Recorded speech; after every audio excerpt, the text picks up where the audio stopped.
இப்ப கடக லக்கணம் அப்படின்னா அந்த கடக லக்கணத்துக்காரருக்கு தொழில் அப்படிங்கிறது எப்படி இருக்கும் அப்படிங்கிறத ஃபர்ஸ்ட் பார்ப்போம். இப்ப கடக லக்கணத்துக்காரருக்கு 10வது பாவங்கிறது எது? அது காலப்புருஷனுக்கு எத்தனையாவது வீடு? அப்ப கடக லக்கணத்துல பிறந்தவங்க ஏன் தொழில ஜெயிக்கிறாங்க? 10வது வீடு ஒன்னா வருது. ஒன்னா இருக்கிறதுனால அந்த தொழிலை இவங்க சுயதொழில் செய்பவர்கள். 10வது பாவம் 1ஆம் பாவத்துடன் சம்பந்தப்பட்டால் அந்த ஜாதகர் சுயதொழில் செய்வார். அவன் அது சரராசியா இருக்கிறதுனால அவன் செய்யக்கூடிய தொழில ஒரு பரிணாமத்திலிருந்து அடுத்த பரிணாமத்துக்கு எடுத்துட்டு போவாங்க. அப்ப அவங்க பியூனா வேலை இருப்பாரு, மேனேஜர் ஆவாரு, முதலாளி ஆவாரு, அதுக்கப்புறம் சுயதொழில் செய்வாரு, அதுக்கப்புறம் 2வது தொழில் செய்வாரு, 3வது தொழில் செய்வாரு. அந்த தொழில புது டெக்னாலஜியை கண்டுபிடிச்சு இவருக்குன்னு ஒரு தனித்தன்மையை அங்க தக்க வச்சுக்குவாரு. அப்ப அந்த தொழில சுயம்பாக வெளிப்படுறாரு. கடக லக்கணங்கள் ஏன் தொழில வேகமாக செயல்றாங்கன்னா 10 ஒன்னாக வர்றதுதான் காரணம். சரி, காலப்புருஷனுடைய 10 எது? மகரம். கடக லக்கணத்துக்கு எத்தனாவது வீடா வருது? 7வது வீடா வருது.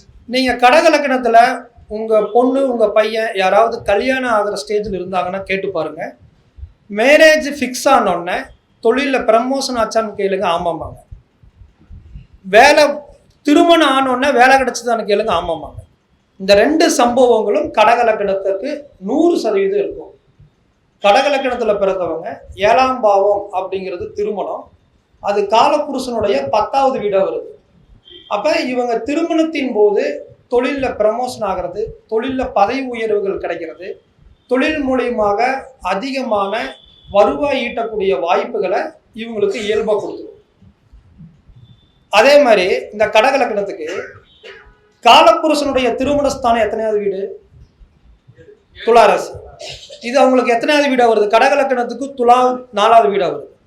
அப்ப இவங்க மேரேஜ் ஃபிக்ஸ் ஆனோடனே தொழில ப்ரமோஷன் அமைகிற மாதிரி மேரேஜ் ஃபிக்ஸ் ஆனோடனே நிச்சயமா வண்டி வாங்குவான், ஒரு அப்பார்ட்மெண்ட் வாங்குவாங்க, ஒரு இடம் வாங்குவாங்க, ஒரு வீடு இவங்களுக்கு அமையும். நம்ம சொல்லுவோம்ல, இந்த புள்ள வந்த நேரத்துல பையனுக்கு தொழில ப்ரமோஷன் ஆயிடுச்சு, ஒரு ஃபிளாட் ஒன்று புக் பண்ணிட்டாங்க, இதெல்லாமே கல்யாணத்துக்கு முன்னாடியே நடந்துருச்சுன்னு சொல்லுவோம். இப்ப இந்த மாதிரியான சின்ன சின்ன பாவங்களுடைய தொடர்புகளை பயன்படுத்தி இந்த பாவ இணைவுகளை வச்சு நம்ம சொல்லலாம். இப்ப கடக லக்கணத்துக்கு